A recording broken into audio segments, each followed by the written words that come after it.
the law of Moses and the new covenant.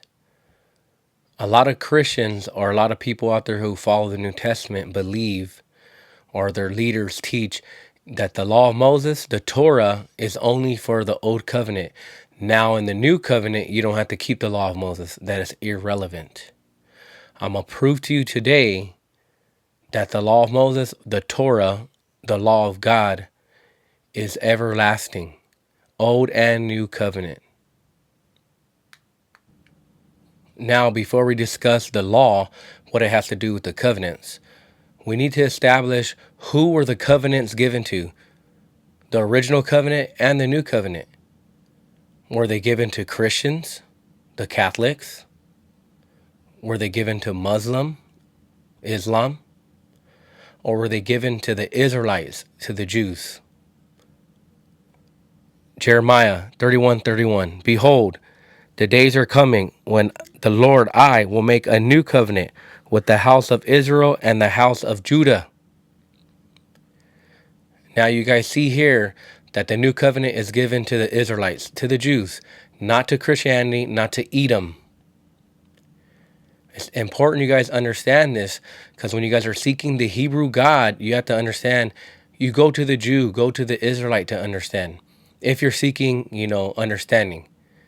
Read the word yourself. Ask the Almighty to give you understanding. But if you're seeking elders or teachers, go to the Jew to understand the Hebrew Bible. You don't go to a Christian theologian to understand what the Hebrews believe, right? Now, let's understand why the new covenant was given. Jeremiah 31:32. Because we broke the covenant with the Almighty, even though he was a husband to us. That is the reason for the new covenant, because the Israelites broke the covenant. It has nothing to do with, well, the law was too hard, or the Torah, no man could do it. Original sin. We're all sinners. We need a man to come save us. It has nothing to do with that, what your New Testament is teaching. The reason for the new covenant is because we broke it. We didn't keep our end of the bargain or of the deal of the contract.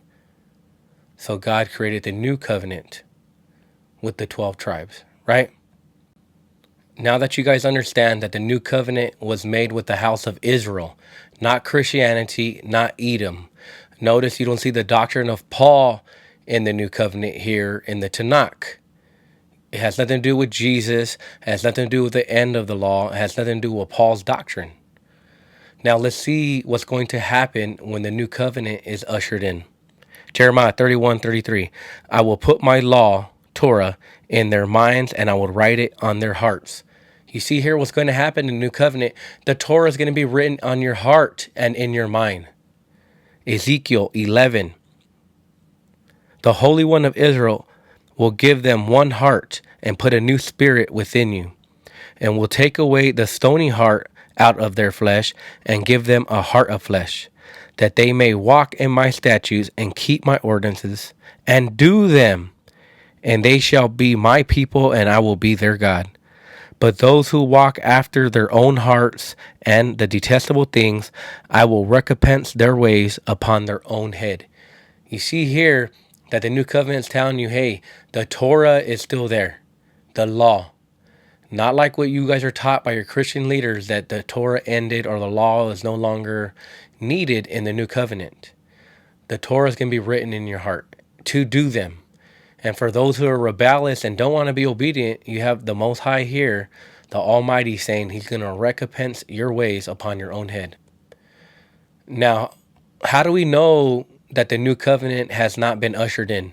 I know in the Christian church and in the New Testament doctrine, you guys believe we're in the new covenant. Us as Jews, we know we're not in the new covenant. We know we're not in the Messianic age. We're still waiting for that to come because the true Messiah has not arrived yet. I'm going to show you how do we know that we're not in the new covenant. Jeremiah 31:34. And no longer shall one teach his neighbor or brother, saying, Know the Lord.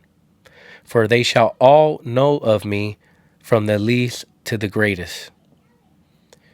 Hence, I wouldn't be making this YouTube video teaching you guys or trying to wake you guys up out of idolatry. When the new covenant is here, I wouldn't be teaching you guys here on YouTube. The knowledge of the Lord will cover the four corners of the earth.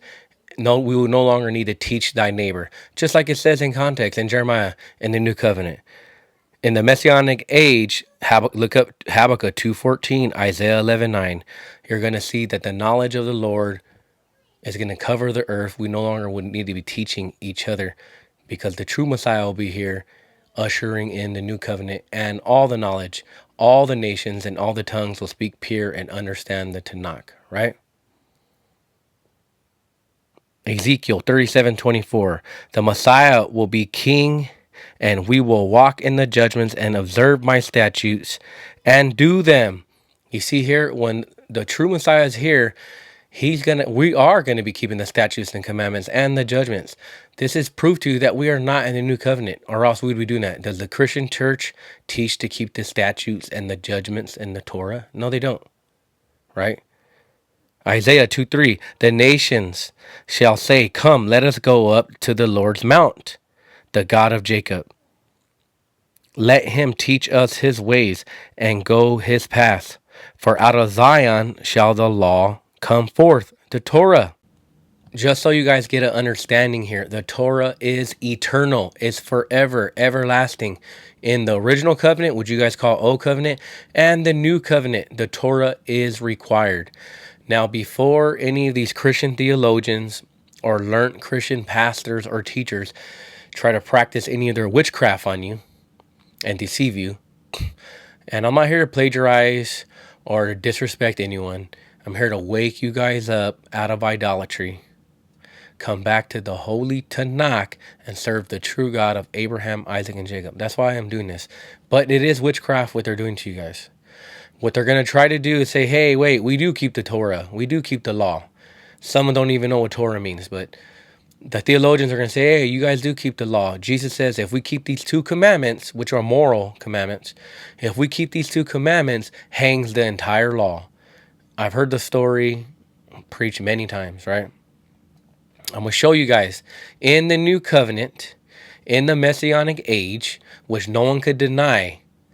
You know, us Jews, we're telling you we're not in the new covenant yet. It has not been ushered in. You Christians believe you're in the new covenant now because you believe your Messiah has come. Even though I've made many videos proving that Jesus, Yeshua, Yahushua, whatever name you're using, did not fulfill the Messianic prophecies of the Tanakh. But if you guys believe we're in the new covenant, I'm going to show you guys in context ritual commandments that have to be kept in the new covenant. Even though your church teaches you ain't got to keep ritual commandments. Zechariah 14:16. Keep the Feast of Tabernacles. Even the Gentiles and the nations will have to keep the Feast of Tabernacles. Ezekiel 44:9. Circumcision of the heart and of the flesh. It's not like the New Testament says, oh, only of the heart. This is a ritual commandment that you got to keep circumcision of the flesh as well. Ezekiel 44:22. A bull for a sin sacrifice, etc., etc. All through the Tanakh, you're going to see that you're going to have to keep the Torah in the new covenant as well, which even are ritual commandments, which is contrary to Christian thought and Christian doctrine, that you don't have to keep these kinds of laws or these ways. In the new covenant, yes, the Jews, the Israelites, and the Gentiles will be keeping Torah, speaking the holy language. Now, like I said, the Torah is eternal. That was the point of this video. I want you guys to understand, hey, the new covenant, it doesn't change. The law doesn't change. What happened is us Jews broke the covenant. That's why the new covenant was made with the house of Israel and the house of Judah, right? Not that the Torah in the Old Testament was too hard. No one could keep it, like your New Testament Paul is teaching, and like your church is teaching, that no one could do it no matter what. We're not righteous. We're filthy rags. That kind of doctrine is not cohesive with the Tanakh. It doesn't relate at all. It's time for everyone to repent, come back to the God of Abraham, Isaac, and Jacob, live a Torah life, and understand the Torah is beautiful. It's freedom. It is liberty. It's the Most High's ways. It's his holy way. It's not a burden. It's not bondage like what you were taught.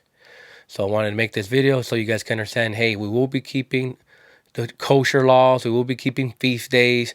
You will be keeping the entire Torah in the new covenant, which you guys call the kingdom of heaven, which we call the messianic age, the kingdom to come. There will be a literal temple, and we will be keeping sacrifices and offerings. The Torah will stand. You guys have to understand that. Come back to the Holy One of Israel. Shalom.